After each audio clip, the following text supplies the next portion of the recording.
एक विशाल शेर गहरे शांत जंगल में गहरी नींद में सो रहा था।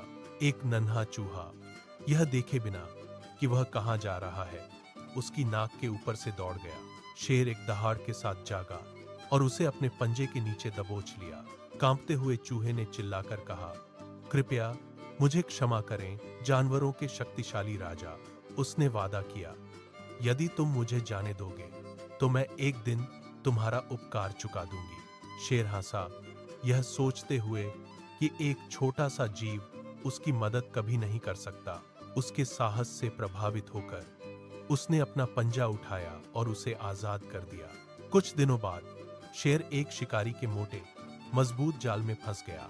वह गुस्से में दहाड़ा, लेकिन रस्सियों ने उसे कसकर और मजबूती से जकड़ रखा था। छोटे चूहे ने उसकी पुकार सुनी और तेजी से उस जगह की ओर दौड़ा। उसने अपने छोटे तेज दांतों से रस्सियों को कुतरना शुरू कर दिया।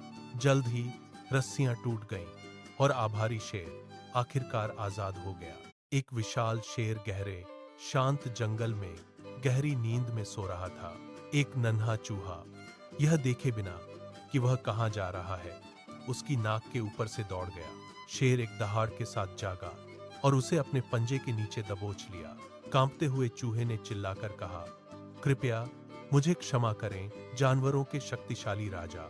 उसने वादा किया, यदि तुम मुझे जाने दोगे तो मैं एक दिन तुम्हारा उपकार चुका दूंगी। शेर हंसा, यह सोचते हुए कि एक छोटा सा जीव उसकी मदद कभी नहीं कर सकता।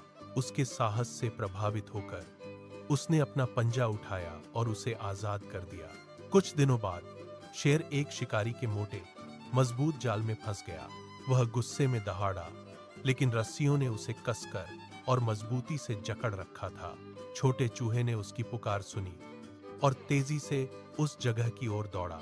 उसने अपने छोटे तेज दांतों से रस्सियों को कुतरना शुरू कर दिया। जल्द ही रस्सियां टूट गईं और आभारी शेर आखिरकार आजाद हो गया। एक विशाल शेर गहरे शांत जंगल में गहरी नींद में सो रहा था। एक नन्हा चूहा यह देखे बिना कि वह कहां जा रहा है, उसकी नाक के ऊपर से दौड़ गया। शेर एक दहाड़ के साथ जागा और उसे अपने पंजे के नीचे दबोच लिया। कांपते हुए चूहे ने चिल्लाकर कहा, कृपया मुझे क्षमा करें, जानवरों के शक्तिशाली राजा। उसने वादा किया, यदि तुम मुझे जाने दोगे तो मैं एक दिन तुम्हारा उपकार चुका दूंगी। शेर हंसा, यह सोचते हुए कि एक छोटा सा जीव उसकी मदद कभी नहीं कर सकता। उसके साहस से प्रभावित होकर